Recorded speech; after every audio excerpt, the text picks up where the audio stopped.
This podcast is a member of the Place to Be Nation family. Visit us at placetobenation.com, the only place to be in your pop culture world.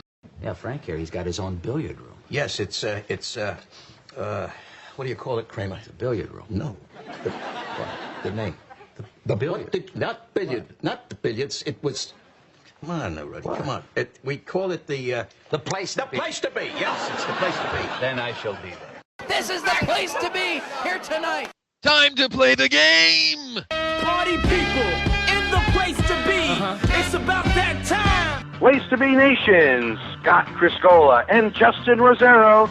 This is the Place to Be Podcast. Very nice, Mr. Criscola. Oh, I'm sorry, Dennis. I think they might hit a shock wall. Actually, it's being John Akiyama is a better version of it. What do you think, Woodley? You can finally tell Grant Owens you found new music. I'll tell you what, I am impressed. Sharon Lawson Bram? Skidamarinky Dinky Dink? Yeah. Skidamarinky Doo?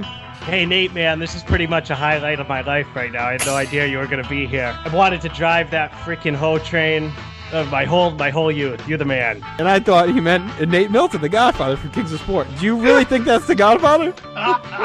Yeah, I did. All you have to do is break out that fuck money. I ate the pie. Watch your mouth, you scraggly Canadian. That's a bit much. You, who murdered the dog with the sword, and I'm being a little too much. Yeah, I like Big Dick myself. I was just curious. 5 years! 5 years! We've been doing podcasts. And we have this. This is trash. To do worse than Josh Richard.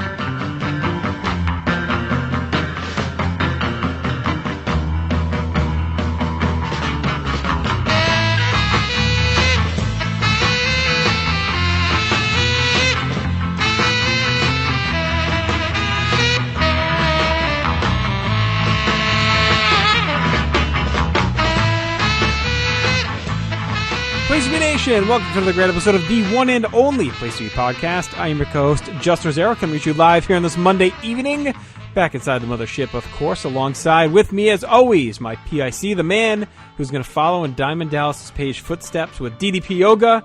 He's starting Wiffle Ball and the Book of Wisdom, the highest calorie-burning workout there is, reading Bible passages, playing Wiffle Ball games. It's going to be the hottest fad this summer. It'd be fantastic, actually. A little swing, Book of Genesis. Swing, Book of, whatever. JR, good evening. Good evening, Place to Be Nation. Welcome to episode 446 of the Gold Standard. It was a nice weekend. It was good to see you. First time in the new year of 2017. The whole crew was there. We had some boneheads. Greeny had his first taste of the great boneheads. Quite delicious. Looks like JR, usually was full-blown boneless, but it seems like the bone-in is starting to take over a little more territory on the man cave table. Well, if you get D'Amato involved, the bone-in is the preference, so that's right. the way we had to go. But no, it was delicious always. I thought we had a good menagerie of flavors. Everyone had their fill, and I was actually looking at that bowl of candy, Halloween candy I put out that's been sitting on my shelf for however many months. Yes. Yes. And those vultures just destroyed the bowl, so it's good because I've been trying to get rid of it, and it's just been sitting here. But it's gone. But it was a rough day today, Scott, I'm going to tell you, because yesterday, after you headed out and the Greeny and D'Amato babysitting service hung around a little bit longer, took care of the kids for us, while my wife and I got a lot of shit done in the yard. But at this time of year, when you're working out in the yard, and the next day I'm always hurting from the pine and the grass, so I had a blaring headache all day long, allergy related. So allergies suck, but what are you going to do? But here I am, gutting it out, so hopefully you can carry me. No, we'll be fine. Because this evening, JR, content-wise of the show, a little shorter than normal. We are not opening. First off, I want to say, though, that JR, our first 12 months of content in the new Vintage Vault reboot has been tremendous as we concluded 1985. It's in the books. In the books. And I want to thank, of course, Pete. I want to thank, of course, our new member of the Triad, Mr. Kelly Nelson. And Parv joined us in the middle of the year. And we're going to have some different. Ryan Everett did a show earlier in the year. Yep. So this coming 1986, some different voices will pop in. Well, not different. Different since the refresh, but not guys that you would not recognize. But it's going to be a great 1986. So we're going to start that this evening. We're not in our offices tonight, JR. We will not have our first MSG house show for the year. So about almost 4 weeks or 3 weeks, a little over 3 weeks from where we are now on the calendar on the on the show Unfortunately, calendar. it's next week on here. I know next week. But yes. So yeah, but so we'll be at the Garden next Monday when we record again. But tonight we open the year with the first of what will actually be, I think it's 3 or 4 very good Saturday night's main events for 1986. And tonight we are going to go to January 4th. Oh, it was aired January 4th. Let's see when it was taped. I believe it was taped on December. I think it was 29th or 28th. I have to double check that. But it was aired on January 4th, the first Saturday of 1986. It was live, well, not live, but from the Sun Dome in Tampa, Florida. So we've kind of really left the Northeast Enclave, JR. Yes. And have headed to a different part of the country. Another themed show, fun in the sun, pool, and etc. It was and December a pretty good 19th show. it was filmed. All right, so December 19th, shot and aired on January 4th, on, of course, NBC. And apparently it was only the second ever WWF show to be held in Tampa. The first one was on August 18th, 85, a 9,365 sellout. Interesting. I wonder why they never ran Tampa. I don't know if it was just a arena thing or just a area thing that they just hadn't moved down into that Tampa area, but kind of funny. It is really interesting. Again, I mean, obviously, territory mattered nothing to Vince. Obviously, Florida, kind of part of the whole Crockett situation. Obviously, He's been running Florida, I'm sure. So yeah, absolutely, and it doesn't matter that Crockett's been there. Yeah, and obviously the Florida territory, like the Grahams, even though he had died, I think the year before, they were still running shows. So, but interesting. Son was still riding around on that boat. Yes, running around on that boat with those bad 24/7 bits. Sitting there on like a random dock, like he was walking around. All right, we can shoot here. You don't know if he owns anything. So again, January 4th, 1986. Your announcers are Vincent Kennedy McMahon. And for most of the show, of course, Jesse the Body Ventura, although he doesn't start the show. We'll get to that in a minute. Now, of course, this was taped live, JR. Not 1, not 2, 3 shows going on January 4th. We don't have full cards. Courtesy of the history.wwe.com. Mr. Cawthon does not have the full cards, but he does have the dates and the places. So they were at... I'm going to send him a nasty message right now. Exactly. The MGM Grand Hotel Goldwyn Ballroom in Reno, Nevada. Savage was there. Randy Savage was there. The Tingley Coliseum in Albuquerque, New Mexico. I don't know if that was the pit where New Mexico State plays, but Andre was there. And then finally the Civic Center in Amarillo, Texas. Who do you think was there? Let me guess. Exactly. A guy we're going to see in a little bit. I'm guessing that Reno and Albuquerque was probably a day-night split kind of thing. I mean, those are pretty close together, so. Yeah, probably. Oh, I'm sorry. That was the next day. No, they were at. Oh yeah, you're right. Amarillo was the next. One day over. My bad. It was the Five Seasons Center in Cedar Rapids. I'm sorry, I was one line too low. The Five Seasons Center in Cedar Rapids, Iowa. That's where they were on the third show, and Jesse was there, but Funk was there the next night in Amarillo. So yeah, I wonder if Reno and Albuquerque. I wonder if they flew guys down or if it was 2 separate crews. That's interesting to me. If those are because they're close, but I mean they're not like super close. It's like everyone could just drive down there. But it's a quick flight, so I don't know if it was worth flying guys down or if it was actually 3 separate cards that day. Yeah. Now, the next day, Savage's crew that was in Reno, they flew all the way to Ohio, to Columbus, Ohio, and they they wrestled at the Ohio Center, so they had a long flight. And then the other show that night was at the arena in Baltimore, so they traveled the next day. They weren't exactly close to where they were the day of the show. So, okay. One of the greatest opening segments, pre-credit segments in Saturday Night's Main Event history, JR, occurred right before this show, right before the credits. Utterly hilarious. Tell us about it. Well, we get some notes first. You want to talk about that? Oh, yeah, we got notes. Yeah, those guy and his fucking notes. All right. All over the place. Not Mr. Jarvis, that other guy. What do we got? WWF champion Hulk Hogan, 712 days into his regain. Tito Santana, 182 days into his reign. The Dream Team, 135 days as tag champs, and Moolah, 40 days into her reign as women's champion. On January 1st, the WWF and Jim Crockett Promotions both held house show events in St. Louis, Missouri. WWF headlined with Hulk Hogan taking on Terry Funk, and Crockett Promotions headlined with Ric Flair battling Bruiser Brody to a double DQ. We had 4 dark matches on this evening. King Kong Bundy knocked off Rick Hunter. Dan Spivey beat Rene Goulet. Scott McGee beat Terry Gibbs. And the Dream Team beat the Killer Bees. So there you go. Now we can start the show proper, Scott. So yes, the first Iron Man event of 1986. The theme this time is Fun in the Sun. And we're in Florida. Our skits take place at a water park, which is pretty cool. Get a series of promos to kick things off, including Hulk Hogan and Mean Gene drinking protein shakes.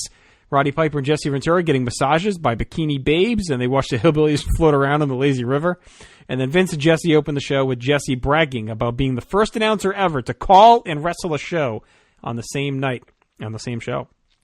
Jesse then brings Bobby Heenan to cover for him while he's away from this opening match. But what are your thoughts of the bathing hillbillies in the friggin' lazy river? Like, I love how he's using binoculars, Piper. How big is this? What is the directionality of this water park that it's big enough you need binoculars, but that means the line of sight is clear enough that he can actually see these hillbillies in the pool.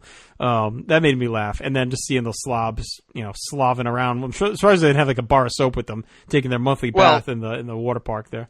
Well, it's funny you say that because because Piper says that obviously it's the greatest moment ever, and it just gets better for these two because Jesse's sitting there getting massaged by 12 women, and he goes, Piper's sitting there and what's the matter, Hot Rod? I got to sit here and watch these hillbillies take their yearly bath. It's one of the greatest lines ever.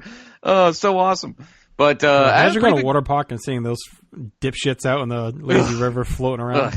You start seeing like rings around them. Yeah. The water starts turning green. Like the algae stuff starts to kick in. I can't believe that inner tube was able to hold him up. That's probably a fucking tire on a truck. Oh my God. But it was great. Oh, such a tremendous open. And more to come from those two. But it was a great open. I thought it was, we had a nice,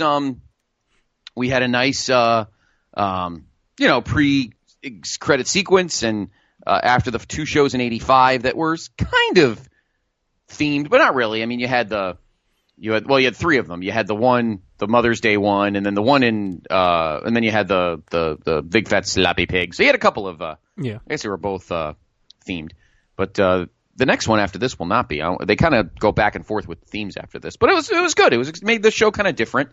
It made people that like us sitting in this part of the country was probably like 11 degrees that night, so it's probably cool to have nice warm settings. So Grill and Bobby are in the booth, JR, for this first match, which is? It is Roddy Piper, Bob Orton, and Jesse Ventura taking on the Hillbilly, what did a girl call him? The Hillbilly, not Brigade. What the fuck did they call him? God damn it. Hillbilly Jim, Cousin Luke, and Uncle Elmer. And, of course, this is all set up back at the second Saturday Night's Main Event, the wedding of Uncle Elmer, when Piper and Jesse Ventura both interrupted and mocked the wedding. And then, of course, the next one, the Halloween episode, too, we had a little bit of fireworks with the Piper's Pit where they shoved the hillbillies down. And in between these shows, Cousin Junior, like we mentioned on our MSG review, was replaced by Cousin Luke.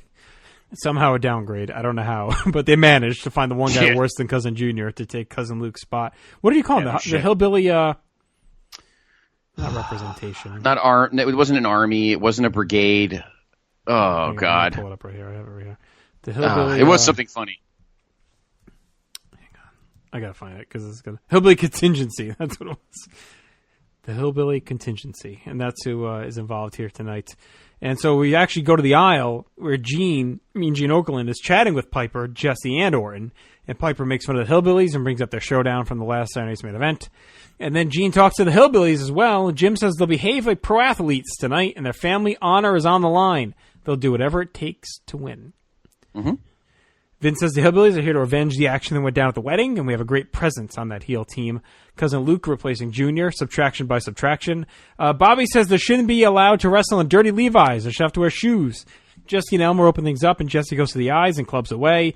Elmer fends off Jesse and clobbers him with right hands to a pop, and then hoists him in a choke and drops him to the mat. Jim tags in and grabs a side headlock, but Jesse catches him with a shot and tags in Piper. Jim tags in Luke, who accepts Piper's handshake and kicks him in the gut. Piper comes back with a flurry and tags in Orton, leading to a double clothesline. Piper tags back in, lands some strikes as Vince notes that Orton's forearm injury is the slowest healing injury in wrestling history. The heels keep quick tagging, controlling Luke, using some nice underhanded tactics. Luke finally escapes and tags in Elmer, and he and Piper have a big slugfest that Elmer ends with a bear hug. Piper goes to the eyes, and that leads to a wild brawl between all 6 men. The heels bail and regroup, and after a break, the heels all charge the ring, leading to another brawl. Things simmer down from there with Jim working over Piper, who eventually slaps Jim across the face. Jim works the arm, but gets pulled into the wrong corner, worked over by all 3 men. Jim punches free and tags in Luke, who cleans house, but Piper grabs him in the sleeper. Things break down, and everyone comes in the ring, which allows Orton to clobber Luke with the cast. Piper puts the sleeper back on for the win. Actually, this was pretty fun. The crowd was rocking. Everyone played to their strengths. There was never an extended heat segment or any type of rest hold, as shocking, which shocked me. It was all action. They hit Elmer well, too. He didn't really get much action in the ring. I thought this was a good payoff to everything that has happened over the past 2 Saturday Night Smackdown events. I thought it was smart with the heels cheating. You can have that scrub Luke eat the pin. It doesn't really hurt anyone. I went 2 stars, which surprised me, Scott, when I watched this. But I got into it. It was a fun match. It was a fun outing. I thought all the guys worked hard, and they really made sure they played up to their strengths.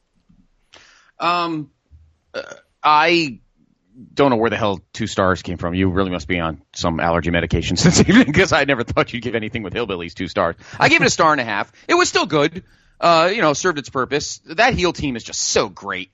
They carry these guys because Piper and Orton's just a good standard, solid in-ring worker, and Jesse and Piper are just Hall of Famers when it comes to just yucking it up, and it was well done in that aspect. It was a good TV match. I knew, in-ring wise, you weren't expecting much out of anybody. I thought Gorilla and Vince and Bobby were great, and I liked that Bobby kept calling out Vince for being biased, and Gorilla just, I keep saying Gorilla. Vince just utterly, we're so used to Gorilla. Vince just utterly ignored it, even though he was pretty much favoring the baby faces, which he does every week or every show. So. Gave it 1.5 stars. Solid enough. I'm glad the Hillbillies lost. They should have, because nobody cares. And the heels were awesome. Got to keep Piper strong because he's got obviously something big coming up. In the next couple months. And Orton's Orton, and Jesse was just there to fill out the awesome roster of hillbilly hatred. Worked out very well. Yeah, it's been cool seeing him in this little run. He's been having couple of shots at MSG, the match here, but I know he was not even great in his prime years, but he's been rough to watch in the ring. Stuff like this, makes him look not as bad because the Hillbillies is just a straight brawl anyway. That match with Barrio was rough. Yes. I'm looking forward to Jesse just getting back in the booth and out of the ring. I don't need to see him wrestle at this point. It's not really adding much enjoyment to anything. I prefer him just on commentary where he's much, much stronger at this point. Yeah, just wrestling like these throwaway matches really just makes the commentary better when it comes back to the table later in the show. Otherwise, it's it's just not worth. It's not worth having him in the ring, particularly if it's going to cause health problems, which is the reason he retired in the first place. So there we go. Now, next up, JR. Do we go back to the pool, or do we go right to the next match? Well, Jesse comes back, and he thanks Jesse Bobby for filling in. He goes right there. And then we go back to the water park where we're setting up a water slide competition between the Junkyard Dog and Jimmy Hart. Gene says Hart wants revenge for the branding that happened on the last Science Man event. JYD wins the water slide competition. Jesse says it was an unfair start. Jesse then talks to Terry Funk, who says after he beats Hogan, all the national press will take his picture. So he wants to have a great tan poolside for the Sports Illustrated cover that's sure to come after he wins the match tonight, which is our second match of the evening and our only title match of the evening. The World Wrestling Federation Championship on the line, JR, it's a rematch, actually. But what do we got? It is Hulk Hogan defending his title versus Terry Funk. And before that, we have Gorilla Monsoon narrating through clips of a match between Hogan and Funk in Denver that ended when Funk bashed Hogan with a branding iron, giving Funk a count-out win. Funk then branded Hogan after the match. Gene talks to Hogan in the aisle. Hogan talks about what happened in Denver, says he has a special surprise tonight as JYD will be in his corner to ensure no nonsense this time around from Jimmy Hart. JYD will let Hogan do his thing and just keep an eye on Hart at ringside. So, set the stage. Funk's in the ring. When we come back, Hogan marches out in his powder blue tights, accompanied by the JYD. Vince says this is Hogan's biggest match since WrestleMania. So I thought it was cool. It really added some, gravitas to this match. Really added the importance to things. Saying, Vince sitting here saying, look, Hogan's had a lot of matches this year, but none bigger since the big one at MSG until now. So I thought that really helped add to the importance of everything. JOD grabs Hart and sits him in a chair as we get underway. Hogan wins a tie-up and levels Funk with a clothesline in the corner, knocking him to the floor. Funk returns and lands a couple of chops, but Hogan ducks a charge and clotheslines him over the top to the floor. Hart tries to come over to help, but JOD chases him back to his seat as Jesse bitches about it. Funk comes back in and drops down on a crisscross, but Hogan keeps running and stepping on him before eventually knocking him to the floor and into the timekeeper's table, where he tumbles over a bunch of chairs. Funk regroups and gives it another go, this time driving Hogan into the corner and punching away, but Hogan turns the tables and unloads, taking Funk over with a back suplex for a 2 count. Funk finally finds some daylight with a blow mule kick and starts to work over the champ with boots. Funk heads up top, but Hulk shakes the ropes and he falls and crotches himself. Hogan drills him with an atomic drop and a headbutt before smashing him with a clothesline and an elbow drop. Hogan grabs a side headlock, but when Funk shoots him into the ropes, Hart hooks his foot. Hogan comes after him, leading to JYD chasing Hart into the ring. With the referee tied up, Funk chokes Hogan out with his wrist tape and then follows with a nice pile driver for a close near fall, and Jesse bitches about the slow count on that one. Funk punches away as the crowd and JYD works to rally Hogan, who hulks up and clubs Funk with right hands and a back elbow. Hogan follows with a big boot that knocks Funk to the floor. Hart hops on the apron with the branding iron and cracks Hogan in the ribs with it during a suplex, allowing Funk to fall on top for a really close near fall, but Hogan gets his foot on the ropes. JOD comes over and levels Hart as Hogan recovers and cracks Funk with a running clothesline for the win. The Axe Bomber, as some may say. Really good TV title match here with some nice drama, lots of hot brawling. I liked having JYD outside. It added some nice excitement. Both guys kept chugging and never slowed down. The near fall and the branding iron shot was really well executed and a good tease. I mean, we've talked about before the teases, stuff with Piper at the Classic and other times, and this really felt like one, and I think you even mentioned with Savage last month, this felt like one to me that was completely believable. Vince hyping the match up as Hogan's biggest. It's on primetime television. Funk has been built up as a really tough heel, and it's believable that he may have cheated to win. He already won one match by count out. WrestleMania is coming up, or another Saturday Night's Main Event, so I'm not saying it was likely, but that near fall was well done enough that you kind of, for a split second, thought this could be it and Funk could be winning the title. But it was a really fun match and a really nice showing for Funk, who's been working his ass off here in his WWF run. I went 3 stars on this, Scott. What say you? I also went 3 stars. It was a lot of fun, and I liked, first of all, I always like, we get it till for at least another maybe 4 or 5 months when Hogan kind of rotates the alternating AWA combos. He hasn't worn blue in a while, so I like when he wears the blue. It's a good combo. Hogan had been facing kind of until he fought Savage in December, between when he won the title back in January '84 and now, he was kind of facing his kind of standard WWF heels, Sheik and that kind of stuff, Stud, Valentine, Muraco, like typical WWF heels. But these last two TV matches we've seen, our match on December 30th against Savage and here against Funk, 2 guys that kind of made him uncomfortable because they're so unpredictable, more than Johnny Rodz. And it kind of amped up the unpredictability of the matches themselves, which kind of feeds into what you were saying about the possibility that Funk could win this match and win the world title.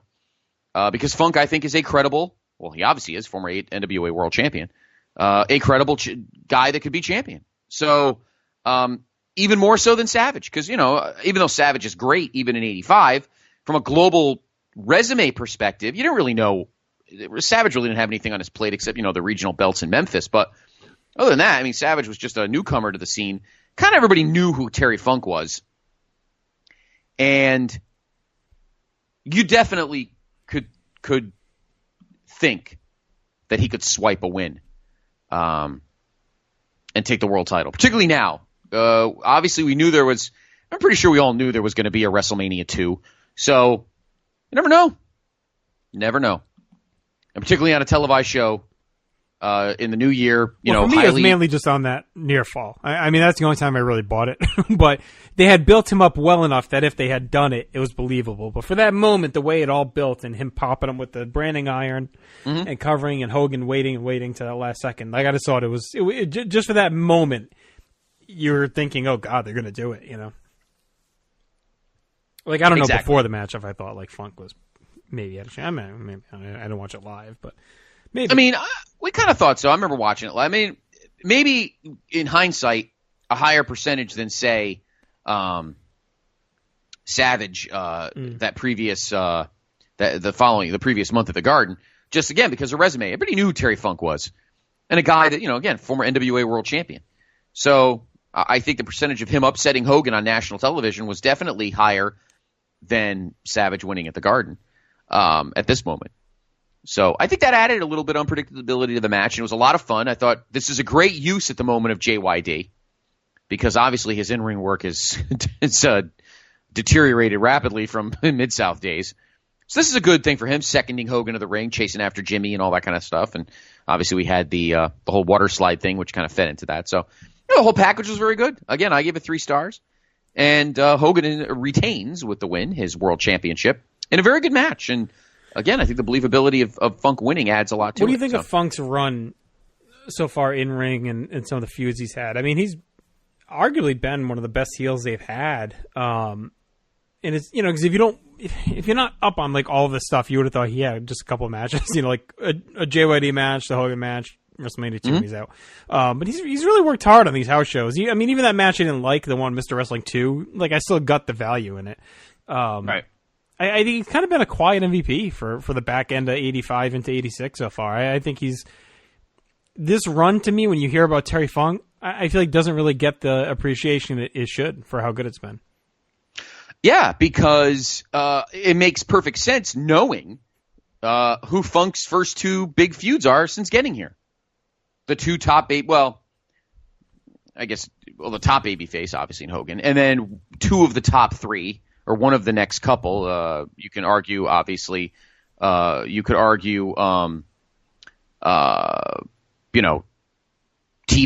and that kind of thing. But right now, I mean, he's the top, one of the top heels in the company, and the fact that he was handed 2 of the top 3 babyfaces to start is indicative of that. So I thought and all the matches have been fun to watch, the unpredictability of Funk as a brawler and as just somebody you don't know what to expect out of him. I mean, he's obviously a pretty good wrestler. The brawling aspect of it wasn't needed in the 70s during that time when everything was so map based. But he did adapt to the WWF style very easily and fit in well with what Vince was looking for in a good crazed heel. Watching some of the Memphis discs we have and seeing him feud with Lawler in 81, it was something you probably weren't totally used to. So kudos to Terry Funk for kind of reinventing himself into this good television heel that wasn't really, he was pretty basic like his brother was in the 70s. But as television has become such a big national television becomes such a big thing, he kind of adapted himself into a crazier kind of TV heel that could work facing great baby faces like Hogan and like JYD. That can add a lot of entertainment value, which is what Vince was looking for. And I think they used him really well too. Like they didn't really fuck around, like you said. I mean, they brought him in and they took advantage of his name and who he was and his style, and they threw him right in there with JYD in a 1B or 1C feud, and then they they push him right into this big feud with Hogan. I mean, he was calling Hogan out almost immediately, and they built to it, and they have a little feud here as the new year turns. So they've used Funk really, really well, which I think was neat. That they didn't bother wasting or fucking around with him. Right. They got right to business with Funk. Yes. Yep. So great match. I give it 3 stars, and Hulk Hogan does retain his World Wrestling Federation Championship. Back to the pool, JR, and one of the better great heel segments. Once again, the heels are on their game on this night. Mean Gene's at the pool, and who's he talking to? Well, actually, before that, Gene is talking to Hogan in the ring.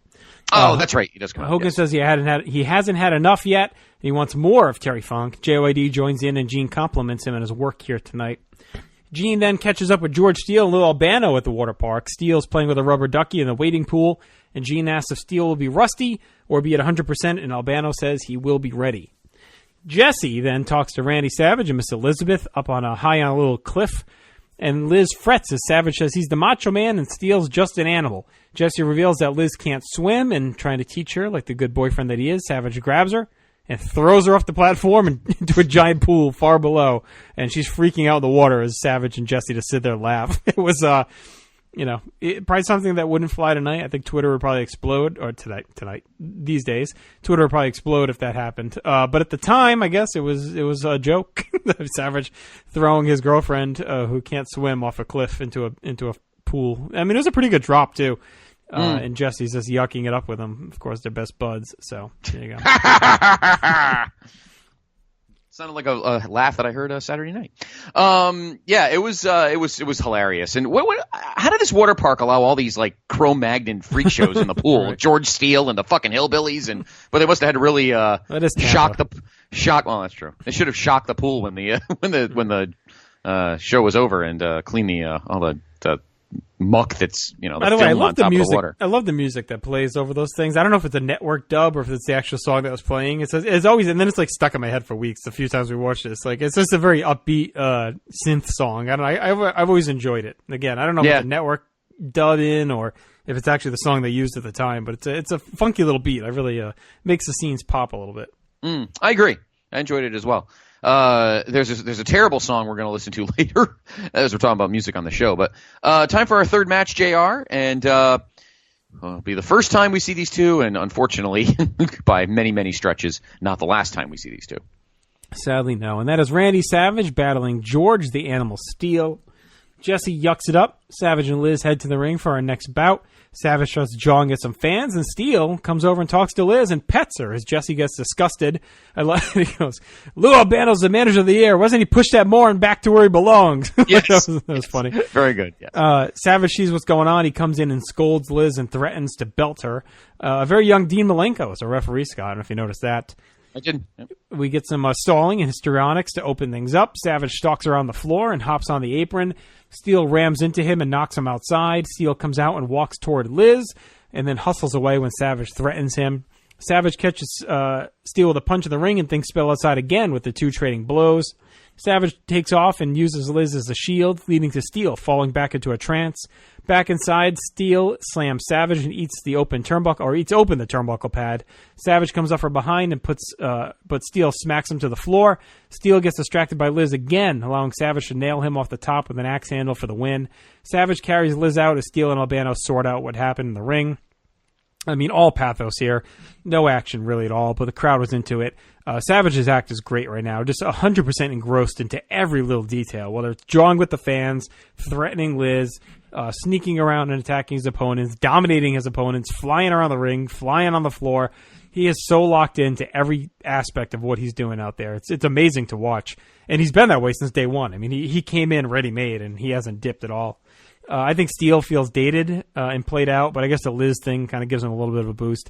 I went half star just for the effort put in from Savage, but otherwise this was really, really nothing. No, I gave it a half star as well. Completely carried by Savage's histrionics.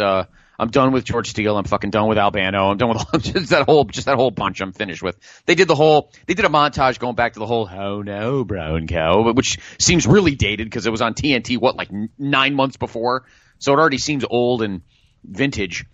But not much here to go on, and I think this is a complete waste of Savage's talents and abilities.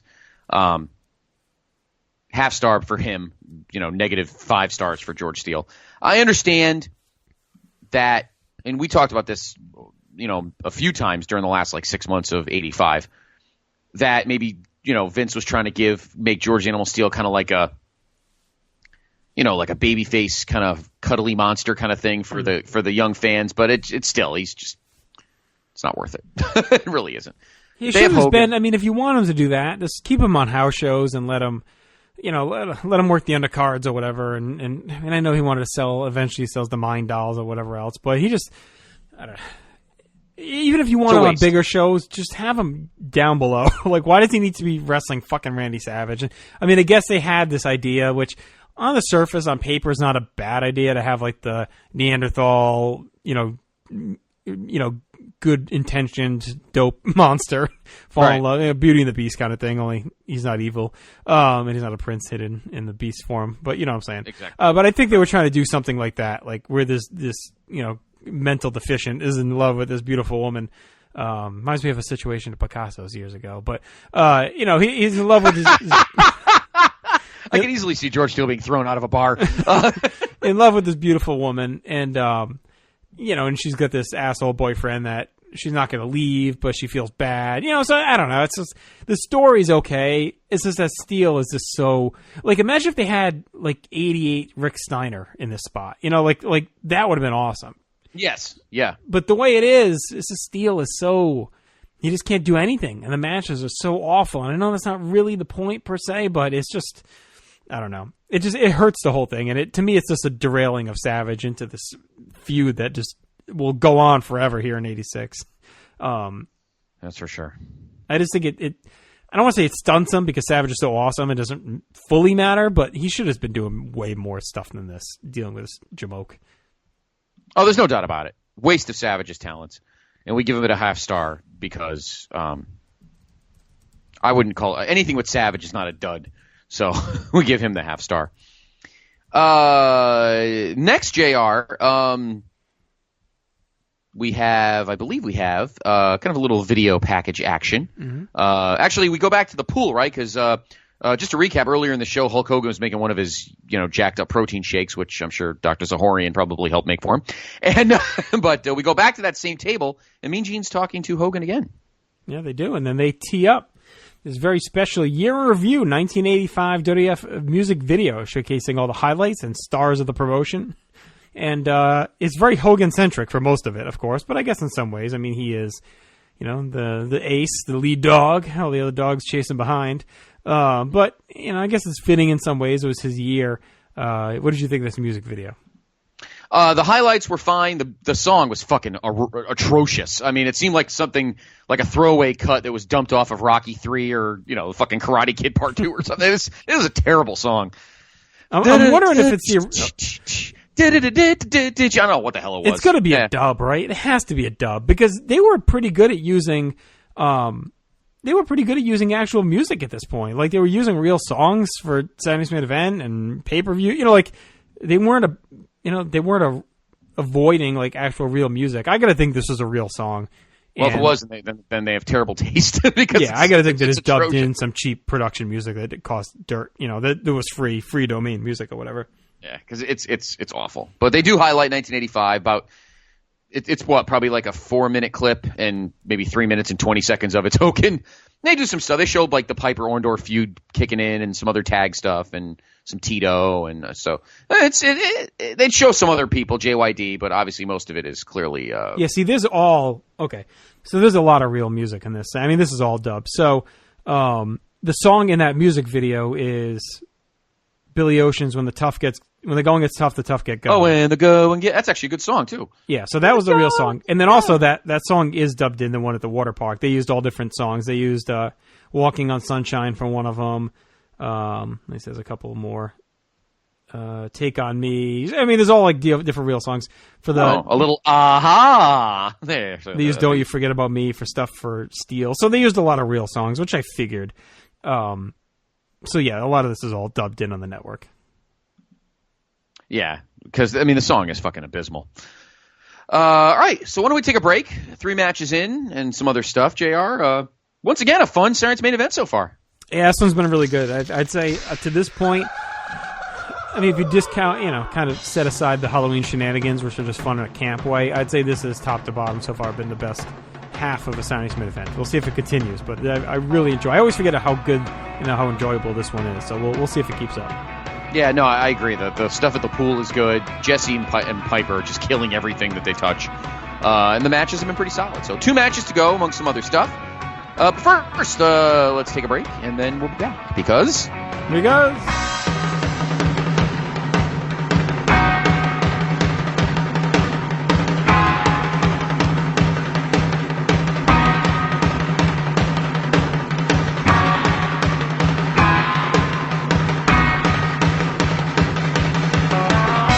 promotional consideration paid for by the following.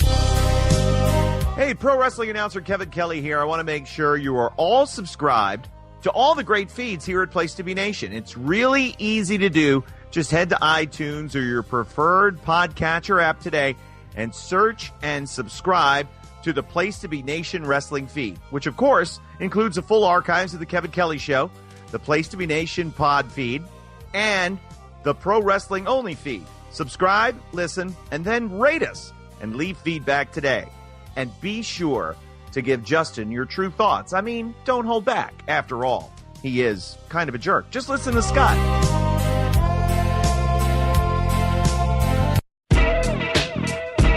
Place to Be Nation's JT Rosero here, and I want to let you know that we have a ton of great podcasts available to you on iTunes, Stitcher, Google Play, and PlayStation.com, and we now offer them to you on two great feeds. On the Place to Be Nation wrestling feed, you can check out Scott Criscolo and me on the Mothership, the Place to Be podcast, with our famous Vintage Vault pay-per-view reviews. PTBN also covers current day wrestling with clotheslines and headlines, main event, Lucha Afterground, and our monthly pay-per-view reaction shows. And relive wrestling's past with our monthly pay-per-view rewind series led by Ben Morse.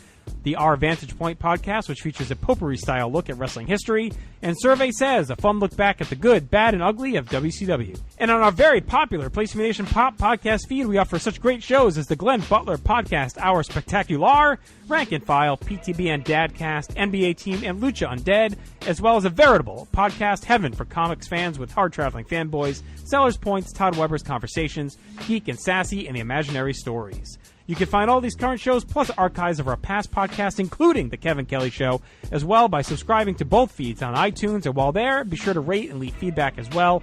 All these shows, plus others available at PlayStation.com, where we cover pro wrestling, sports, movies, comics, plus tournaments, and more. Be sure to support our site by using PlayStation.com/Amazon when doing your online shopping, and download our free PTB Vintage Vault Refresh ebooks via the links on our site. We also want to thank our friends at Bonehead's Wing Bar in West Warwick, Rhode Island, and Fall River, Massachusetts, thehistoryofwrestling.com, and Scott Keith's blog of Doom. Be sure to follow us on Facebook, Twitter, Instagram, and Tumblr as well. PlaceToBeNation.com, the only place to be in your pop culture world.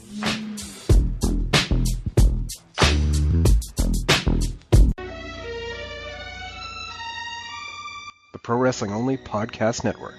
Subscribe on iTunes or on Android with your favorite podcast app. Established in 2013, the Pro Wrestling Only Podcast Network is committed to providing unique takes on the rich and diverse medium of professional wrestling, focusing on its history and global impact, but also exploring the vibrant contemporary scene. The roll call includes Space City, an NWA on-demand podcast, This Week in Wrestling, Stacey and Elliott's Bogus Journey, the Super Apuestas podcast, the Military Industrial Suplex, Strong Style History, Pure Paris, and Psychology is Dead. Also, from the archives, the full catalog of great shows that provided a fresh look at classic wrestling, including Where the Big Boys Play, Titans of Wrestling, Tag Teams Back Again, Letters from Kayfabe, Wrestling Culture, Pro Wrestling Super Show, Goodwill Wrestling, and many, many others. The Pro Wrestling Only Podcast Network. Only the best. What's up, everybody? This is Kevin Kelly, longtime announcer with the WWE. No better place to be than right here on the Place to Be podcast. Make sure you tune in every week.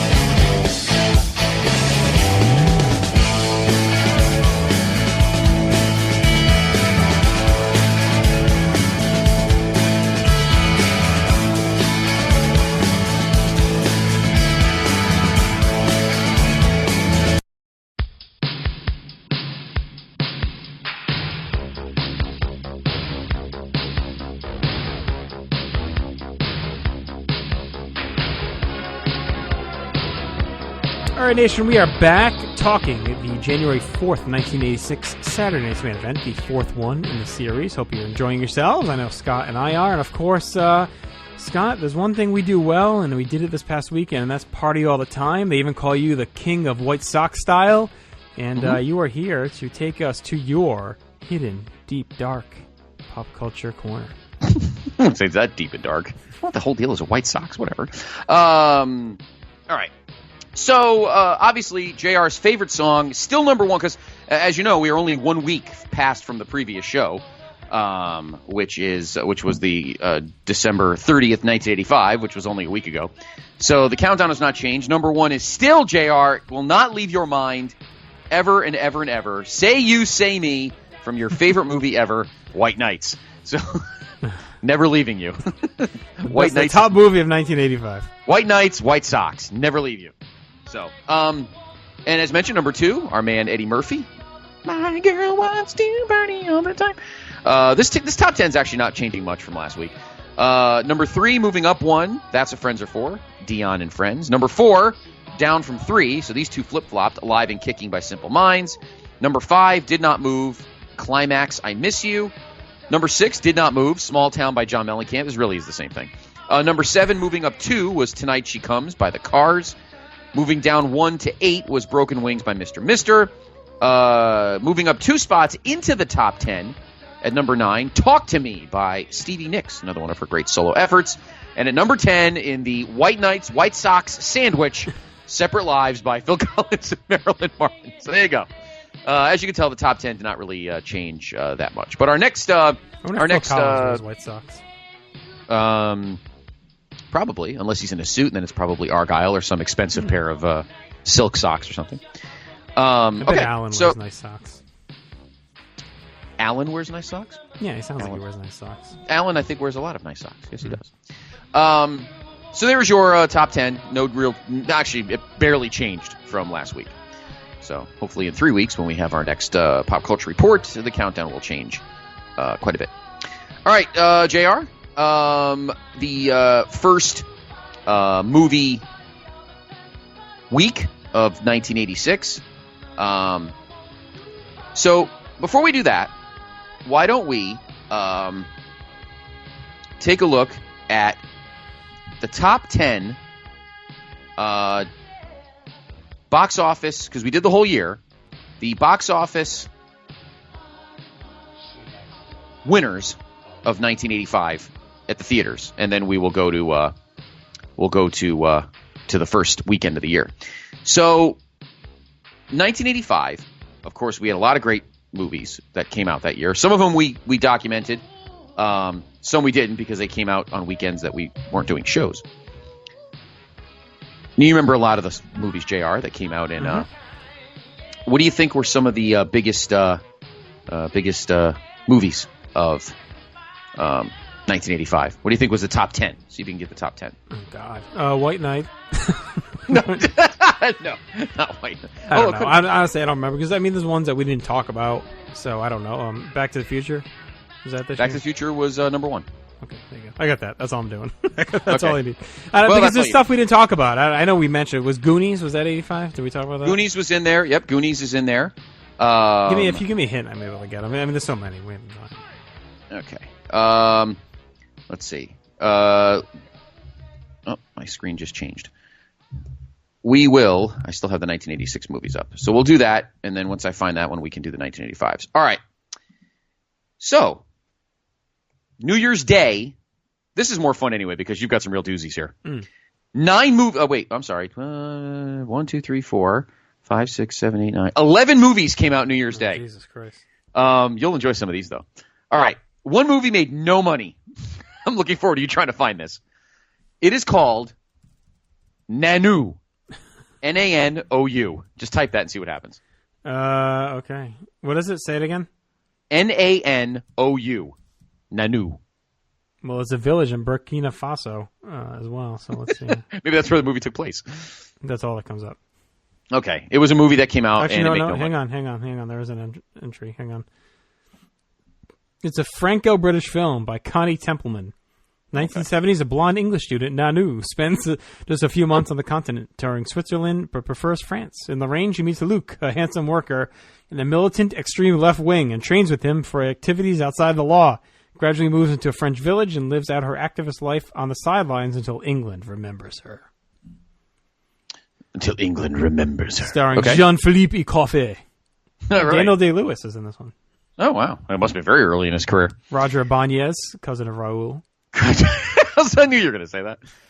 All right, next up, making a whopping $78,000 When there's insert any joke you'd like here whatsoever. Hard Bodies 2. Is this on Cinemax? It is, starring Mr. Candace Michelle.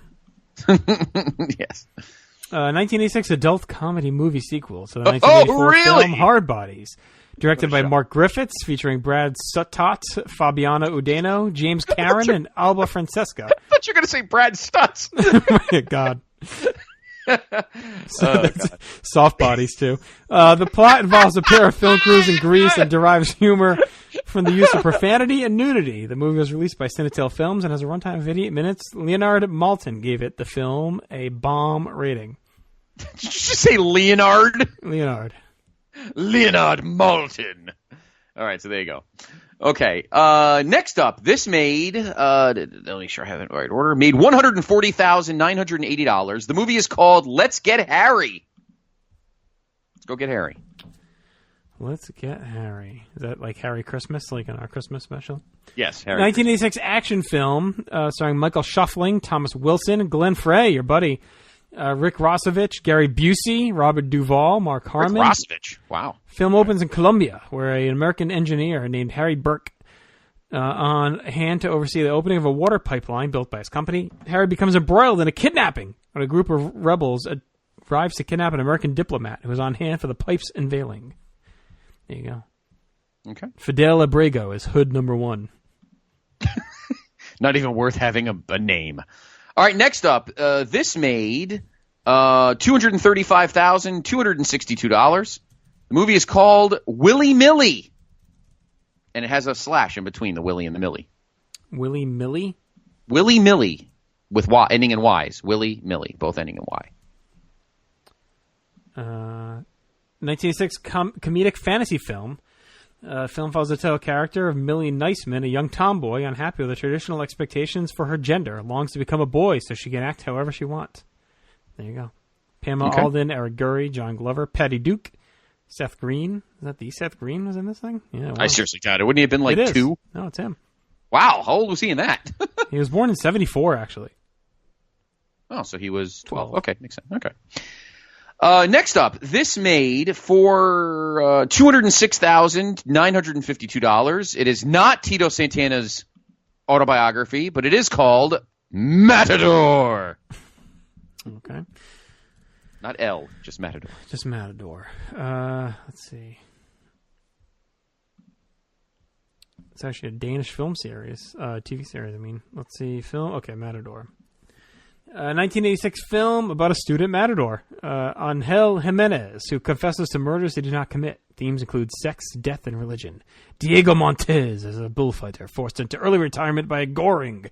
In the opening scene, he finds sexual gratification viewing videos of violent death. Sounds like a hell of a flick.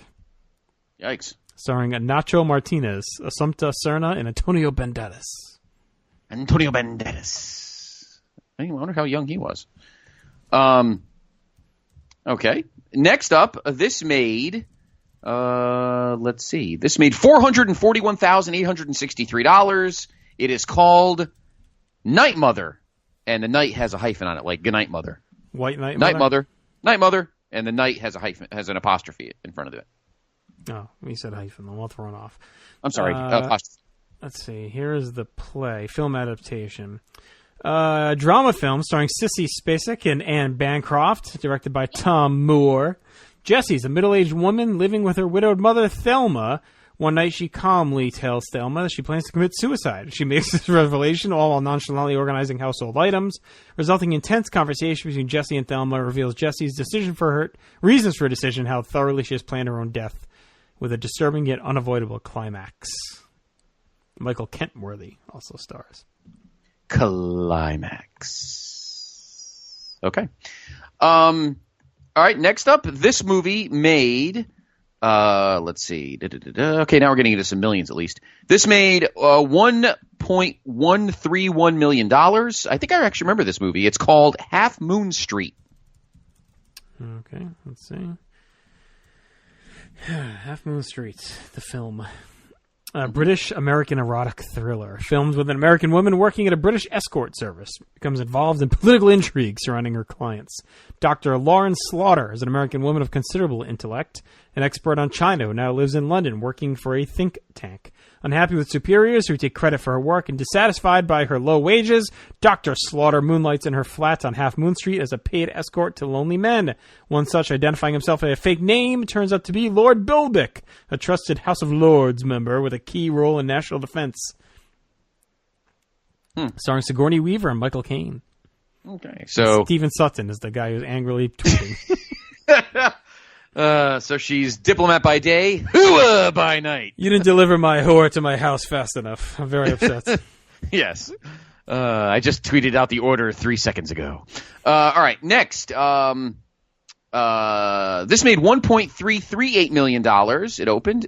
And this is kind of this is what you would call the secondary version of Transformers. GoBots! War of the Rock Lords. I loved GoBots. I liked GoBots too. I mean, I was obviously a huge Transformers fan, but GoBots are good. Yes, the Guardian GoBots are continuing their work on rebuilding the home planet of Gobatron. When a mysterious ship crashes the planet, Leader 1, Turbo, and Scooter investigate and find it to be occupied by a pair of transforming rocks, Solitaire and her valet Nugget. Starring Margot Kidder, Roddy McDowell, Michael Nuri, and Telly Savalas. Nice. It's a pretty good little cast there. Of course, Margot Kidder in the throes of the Superman movie series. All right, next, this made, let's see, this made $2.995 million, an action film called Bullies. Bullies, Bullies. The peaceful Morris family moves to a small town and buy the town grocery store, only to run into the Cullens, a family that's been bullying the townspeople for years. They begin to torment the Norris. Sounds like the SOBs and the Hearts. Begin to torment the Norrises every chance they get. Matt Norris begins seeing a girl named Becky, whose last name is unfortunately Cullen. In this Romeo and Juliet-esque relationship, Matt and Becky keep their relationship a secret, but when the feuding families find out, harassment is elevated to vicious assault. Starring Jonathan Crombie, Janet Lane Griffin, or Green, I should say, Stephen Hunter, Olivia DeBow, and that's about all you'll know. Brock Simpson, Bernie Colson. Forbidden Love, kind of like, Pillman and Mahoney. Mm-hmm. Nobody wanted them to get married, and they did. All right, and finally, the top movie of the weekend. It made $5.099 million, a thriller suspense film called Out of Bounds. I kind of remember this, I think. All right, let's see what it's about. Daryl Cage, an Iowa farm boy, whose parents send him to live in Los Angeles with his brother. At the airport, Daryl's suitcase full of checkered flannel shirts is switched with one containing a drug kingpin's heroin. The gangster boss has Cage's brother and living girlfriend murdered, but the police suspect Daryl of the crime. Cage becomes the prime suspect of his brother's murder and must clear his own name. He almost must rid himself of the heroin by tracking down the kingpin. Anthony Michael Hall is Daryl Cage, also starring Jenny Wright, Jeff Kober, Glenn Turman, Raymond Berry, Jerry Levine, Meatloaf. Yes, wow. Meatloaf. As Meatloaf, Gil, yeah. as Meatloaf, it says. Alan Graff, Linda Shine. There you go. Produced by Richard Tuggle. Directed by Richard Tuggle, I should say. Yeah. Yeah. So Meatloaf played a guy named Gil as Meatloaf. I don't know what the fuck that means. Meatloaf. Maybe they knew as Meatloaf was playing another guy on the show. I don't know. Yeah, I guess so. It's kind of unusual. Yeah. So there you go. There is your not as good as Weird Science for Mr. Hall, sadly. No, not at all. Not at all. So there is your loaded 11 movie opening weekend of 1986. All a bunch of trash. Oh yeah, pretty much all crap. Curious to see what 1986 has in store for us, JR. All right, let's go on to sports. It is divisional playoff weekend in the National Football League. And two games on Saturday on this day, and then 2 games tomorrow, January 5th.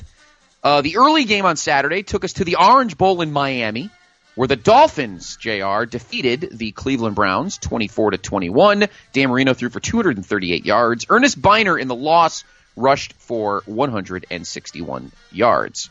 We'll see who the Dolphins play in the AFC Championship in a moment. But first, let's go out to Anaheim Stadium, and the Dallas Cowboys would be playing their last playoff game for 6 years as they lose 20-0 to the Los Angeles Rams, as Eric Dickerson set a playoff record by rushing for 248 yards. I do remember watching this game, and the Cowboy defense got utterly shredded.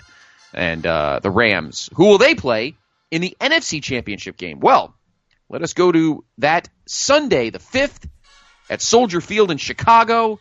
It was the Bears and the Giants from Soldier Field, and it was indeed the Bears beating the Giants 21-0. This was the infamous game, if you remember the old highlight of Sean Landeta trying to punt, and the ball blew off his foot, and he whiffed on it. And it was very cold, of course, that day. And the Bears win 21-0. So the NFC Championship next week will be the Bears and the Rams in Chicago. And finally, out at the Coliseum in Los Angeles, so the city of L.A. and I guess the Anaheim Burbs, hosted 2 playoff games. And the New England Patriots continue their big upset stretch on the road. Of course, they beat JR and Greeny's beloved Jets in the wild card game. And then they upset the Los Angeles Raiders 27-20. So the AFC Championship from the Orange Bowl in Miami, the Patriots and the Dolphins. The NFC Championship from Soldier Field, the Bears and the Rams. So we will recap the NFL season on next week's show. All right, in the NBA, by the way, Jared, our building was closed. The Knicks were on the road on this day, and they lost. They got hammered by the Bucks, 119-86. Yes. Other games in the NBA that day, anything of note? Let's see. Hawks beat the Bulls. Dallas beat Utah. Nothing of note. No, nothing of note. Forget a Dallas versus Utah in 1986. We're good. Yeah, I'm just trying to see what the high score that day. I guess it would be this guy P. Short. I don't know who he is. I'm going to click on his name. Purvis Short, graduate of Jackson State, had 37 points in the Spurs 122-116 win over the Warriors. He actually played for Golden State. So that was the NBA. In the NHL, there were 7 games. Nothing of note. Whalers lost to Edmonton 4-3. The Islanders at home lost 4-1 to the Blackhawks. Canadiens beat Calgary. Quebec beat Detroit. Flyers lost to the Blues. Kings beat Toronto, and the Caps blew out the Devils. And finally, JR, we not only have a well-known death on this day in pop culture, but an actual well-known, well, not well-known, but a sports birth. I'm going to give you a hint. You might get it, actually. On this date, January 4th, 1986, this running back was born. He went to West Virginia. He was drafted by the Texans in 2008. He also played for the Dolphins and the Toronto Argonauts. You are incorrect. Hang on. Texans played for the Dolphins and the Argonauts. Mm-hmm. Texans. He was the 89th pick in the 3rd round in 2008. I don't know. Steve Slayton. Oh, Jesus. Yeah, was born that day. Okay, thanks. It's the hard-hitting information you can hear on the Place to Be podcast. That's right. Not even Steve Slayton's family remembers when the fuck Steve Slayton's birthday is. Come on. That is cold. Finally, this guy is very well known. He died on this date, January 4th, 1986. One of the most well-known rock bands of the 70s and early 80s. They had actually they had a couple of hits. Their most known hit was called The Boys Are Back in Town. The band was Thin Lizzy. Their lead singer, Phil Lynott, died on this day, January 4th, 1986, at the age of, he was 36. Very sad. He had incredible drug problems, a lot of heroin, and it ended up he had a massive organ shutdown, his liver, his kidney. It was not good. But he was a great musician, good front man for Thin Lizzy, but his drug demons could not escape them, and he died at the age of 36 on this date, January 4th, 1986. And there is your pop culture report. I expect everyone to watch all 11 of those movies, including Nanu and Matador. I'm going to petition for Steve Slayton to get the Warrior Award at the Hall of Fame next year. Don't know who they are. Okay, so let's get back into the show here. Mean Gene is in the aisle talking to Nikolai Volkov about the big peace match coming up tonight. Nikolai says this is the first step to end American superiorism due to better wrestling. Iron Sheik shows up and spits on America, and Blassie says tonight proves America is a paper tiger, and that Sheik is here to support his friend. Jesse then heads to the water park to talk to Corporal Kirchner, talks about being able to parachute anywhere thanks to his training, and Jesse says combat tactics won't be allowed in this peace match, only wrestling. Kirchner then demonstrates the proper technique to drop into the water by hand gliding down into it off a zip line. So, there you go. More shenanigans as Corporal Kirchner battles Nikolai Volkov, I should say, in the peace match. What did you think about the peace match gimmick? I thought it was interesting. I thought it kind of unique because you don't really get to see Nikolai kind of do something like this where he's got to stick to his actual wrestling ability because he either is a clubbing, cheating heel or he's in tags with Sheik and he's not in the ring for a full match. So I was kind of looking forward to this, and actually pretty good opening for Corporal Kirchner because nobody really knows about who he is much, and this is a good showcase for him on national television to give the fans an opportunity to see what he can do. Obviously, they miss the beloved Sergeant Slaughter, who, of course, at this point was off in the AWA. So, good chance for the fans to get a good look at Slaughter, and gives Nikolai a chance to actually wrestle a match because he never really gets to all the time. So, I was looking forward to it. It was exciting. In early 1986, the U.S. and Soviet Union just completed a successful summit in Geneva, Switzerland, creating better communication between the two superpowers. In that same spirit, Nikolai Volkov issued a challenge to Corporal Kirchner for Saturday's main event. In a press release issued before the event, Volkov was quoted as saying, "In the spirit of the Geneva summit, I am challenging this American warrior to wrestle using only scientific techniques. It is my hope to show the superiority of the Soviet athlete using only peaceful means as opposed to the Star Wars brutality of Corporal Kirchner." So there you go. Nikolai belts out the national anthem as always, getting cut off and getting the crowd worked up. Kirchner makes his entrance, get underway. The two lock up to start as Vince talks about Volkov's experience edge. Jesse wonders who will remain honest and keep things scientific. Nikolai controls on the mat early, but Kirchner turns him over to an armbar and then into a side headlock. Nikolai powers out, leading to a big test of strength top wrist lock that ends with a clean break. Nikolai rides Kirchner down and rolls him over into a near fall, and we get more lockup and clean breaks as the two keep trading holds and momentum. Nikolai even busts out a cartwheel to avoid Kirchner, but the corporal is able to grab hold of the arm again. Nikolai finally breaks the rules, burying a knee on a clean break, dropping Kirchner across the top rope with a stun gun and drops a knee for two. Kirchner beats up Sheik and Volkov after the bell to stand tall. I thought this was a great heel finish here with Nikolai baiting Kirchner the whole match and then catches him napping for the win.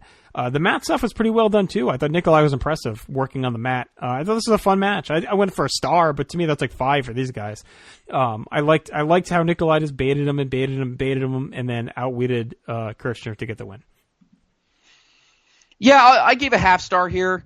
I couldn't see myself giving an extra half star to it. It was fine. It served its purpose, but clearly Kirchner was a little bit over his head and kind of fumbled his way through it a little bit. I mean, Nikolai was pretty good. I like the kind of the takedowns he did, and he did the best he could, but he's an experienced guy. Kirchner, I think, is a little I think he was a little exposed as a guy who didn't have that much in the way of ability. So I gave it a half star. Again, it's kind of hard to dud anything really that bad unless it's a house show match. And I give Nikolai credit for doing the best he can under the circumstances. I thought he looked good on the mat. I don't know. I thought he did. Yeah, no, I thought he was fine, but Corporal Kirchner clearly does not have the wherewithal yet to really be a major player, and he's obviously no Sergeant Slaughter. So he's got the look. He definitely has a look, but he's kind of a mess otherwise, though. Now look, Corporal Kirchner or Sergeant Slaughter at that time was not Ricky Steamboat or anything like that, but he still knew how to tell a great story. So he's a great worker. It's too bad that he wasn't around even to have passed the torch and done a tag team or something with Kirchner to bring him along. Kirchner's almost like a guy like Beefcake. Like when we saw him early on, a guy that was very limited in the ring, very green, not a great bumper. And then, you saw working alongside Greg Valentine for half a year, did for him.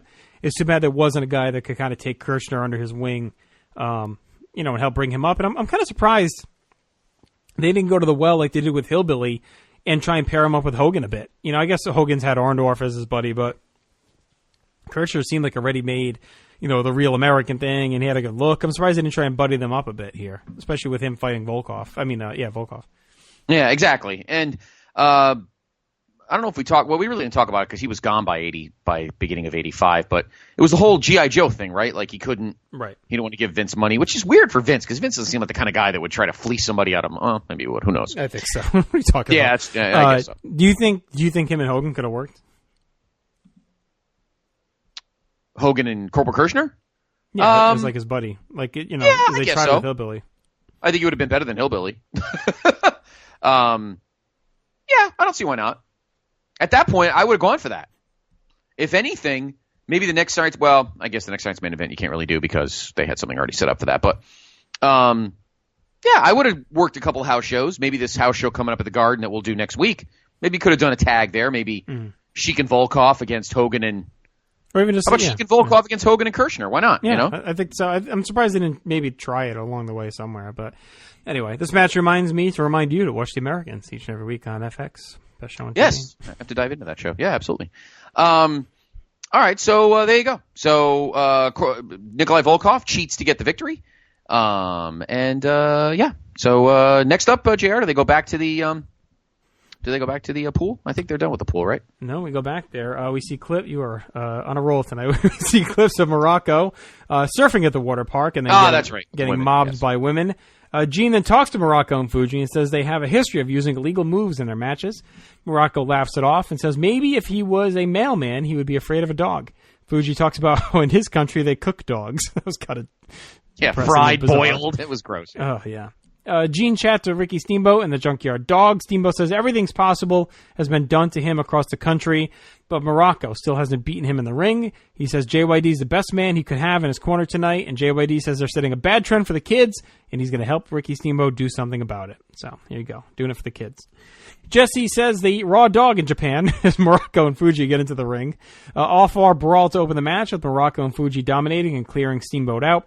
Muraco works over JYD in the ring as Fuji slams Steamer on the floor. JYD turns the tide with a backdrop and snapmare, but misses a falling headbutt. Fuji tags in and smacks around JYD, but JYD kicks him in the gut and slams him to the mat. Fuji begs off, but JYD disregards that and comes at him. Fuji lands a thrust and tags out, but JYD's all over Muraco and gets a near fall. Steamer lands a shot from the outside. Muraco recovers and makes the tag. Fuji comes in and gets a few strikes before tagging out. Muraco clubs away and drops an elbow, but JYD blocks a pile driver. Muraco tags out and Fuji blocks the tag with a quick blow and falling headbutt. Muraco heads back in and kicks away JYD, but finally slips up and allows JYD to make the tag. Steamboat comes in hot and nice through both Muraco and Fuji, peppering both and slingshotting Muraco into Fuji. Steamboat heads up top and lands a high cross body for 2 as Fuji breaks up the pin. Steamer avoids a back suplex from Fuji and tags in the dog, who levels Fuji with a headbutt for the win and big pop. Steamer hammers away a Muraco after the bell and celebrates the win. I thought it was a really good tag match, a solid heat segment, and a hot finish. And I was surprised that they had JYD actually get the pin and not Steamboat. But either way, Muraco stays protected. And I thought it was a fun way to end the show. Red hot face team, and I went 2 stars on this one too, Scott. That was a really good match. That both continued and possibly, if they wanted to end Steamboat Muraco here, they easily could have done it with this match. So I think it's a very versatile match, and I think it got the point across well, and I really enjoyed it. I gave it 2 stars also. I liked it a lot. 4 good workers. Even JYD, who's he's not as up as the others are. He shines in but these situations where he can, either sell a bit or make the hot tag. He's not in there the whole time, suck and win the whole match. Right, exactly. And you got a guy like Steamboat. He doesn't have to do all the work. And I guess Fuji is kind of he's worked more than you would have thought he did at this point. So this is like we've seen him a lot in the ring in 1985, and we already see him here in '86. But we don't see him quite a bit, obviously, as the year progresses, and eventually he's pretty much a full-time manager. Of course, we see one time he's in the ring a couple of years from now on the big stage, but otherwise his in-ring time slowly coming to an end. But I enjoyed it. It worked, served its purpose. Crowd was hot. Steamer's on a roll. He's going to have a good 1986. Muraco, his 86 is not as good as his 85 was, but otherwise, great match and 2 stars. So 5 matches tonight in ring, all fairly solid for TV matches. Everything was good. Yeah, for 1986 WWF show, this is maybe as close to as good as it could get. Right. When you look top to bottom. So, no, I agree with you. I enjoyed it. So, why don't we get to our awards? The awards. Let's see here. Our match of the night, I went with, of course, Hulk Hogan and Terry Funk. Yeah. Although this match comes pretty close, this last match. But definitely Hogan and Funk. It was a lot of fun. Not close enough. The Cousin Junior Award for the worst match, I went with, sadly, I can't believe, I just wish I didn't have to put his name. I'm going to go George Steele versus Randy Savage. I wish I could just put George Steele, but yeah. And I feel bad putting Savage here, but it's, he just, what's he going to do?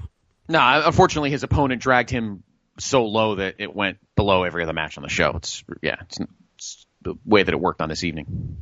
MVP of the night, I went with Hogan. I thought overall he was the best. I mean, I enjoyed a lot of other stuff across the show. I thought Jesse was really good throughout all his work.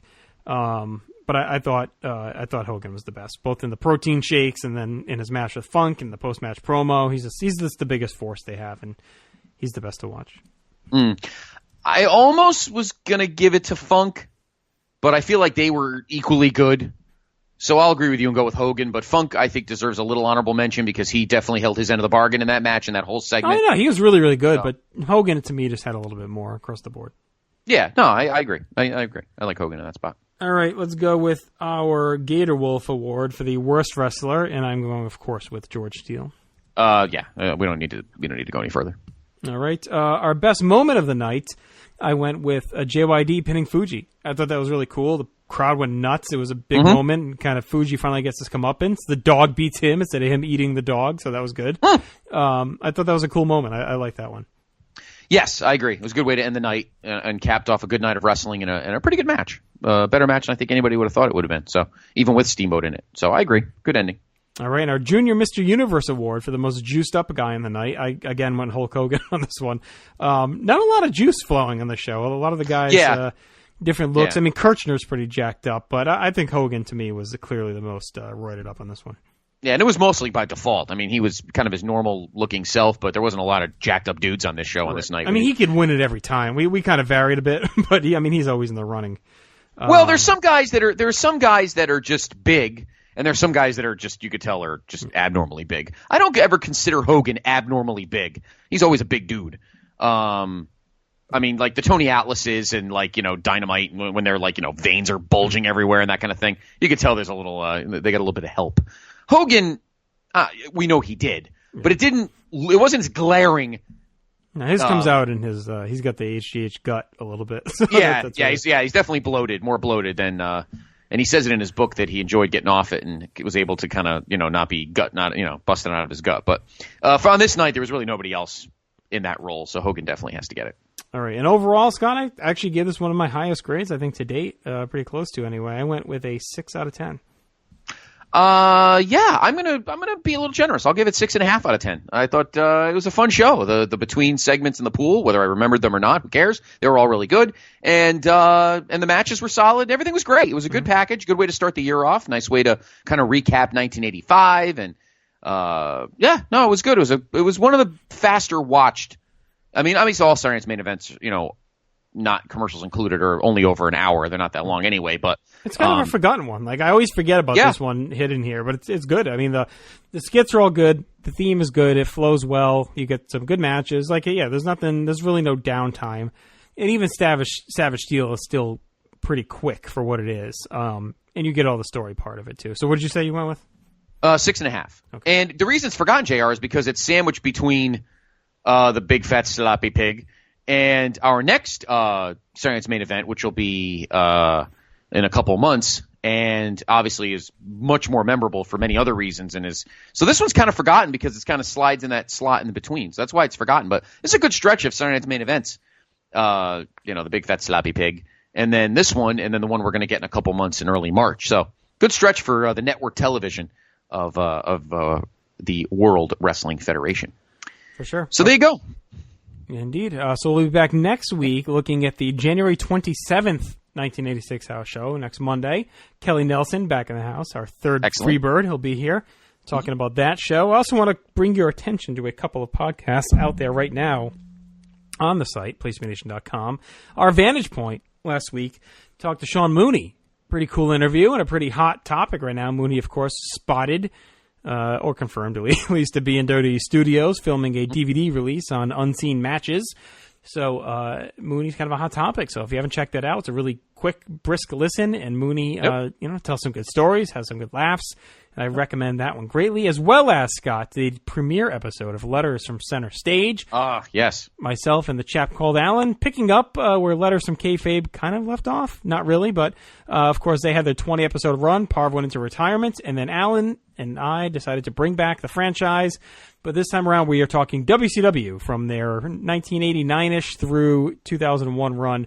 We'll be answering your letters, your questions. So if you have any for us, you can send them to our Twitter at @place2bnation, at Alan_cheapshot, or letters from center stage at, I believe, gmail.com is the email address. So check that out. We'll answer your questions each and every week, every Friday morning on PlayStation.com. That show will be out there. It's a really quick listen, just 45 minutes or so. Yes. But it's a lot of laughs, a lot of fun, and Alan's a cool dude, so be sure to check that out.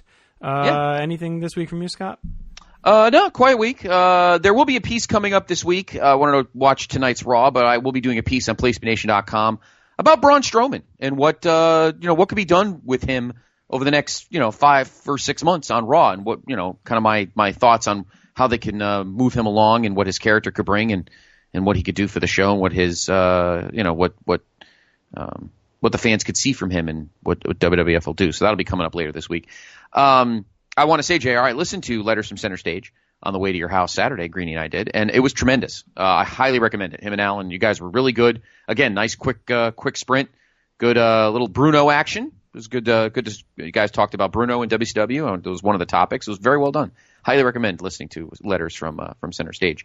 I will preview that at the end of the week, probably Thursday, on both the Facebook page and on Twitter. Probably be looking ahead to a main event mailbag episode, which I haven't done in a while. So you guys kind of motivated me with Letters from Center Stage. So probably on Thursday, I'll post on Twitter some sort of mailbag hashtag, and love to hear your letters and questions, all you listeners out there. And then on our next main event next week, we will read them and talk about them. So get your questions ready, and when we fire it up at the end of the week, send them to me, and that's what we'll do next week. So looking ahead to that. But great week here on PlayStation.com. The only place to be in your pop culture world. So. Also, do closeouts and headlines coming this Wednesday night as well. And be sure to take part in our daily question of the days. We'll have that on our Facebook and Twitter page. And then every week, Mr. Greenhouse does a roundup, and your answers may be part of that roundup that gets posted every Monday. So keep an eye on all of our social media avenues for your updates and the latest news. Facebook.com/PlaceToBeNation, place2BNation on Twitter. So for Mr. Criscolo there, I'm Justin. We're out. We'll talk to you next week. Kelly in the house, looking at the January 86 MSG House Show. Until then, enjoy your fun in the sun. Matador! Enjoy bathing with the stank-ass hillbillies. Skim that pool.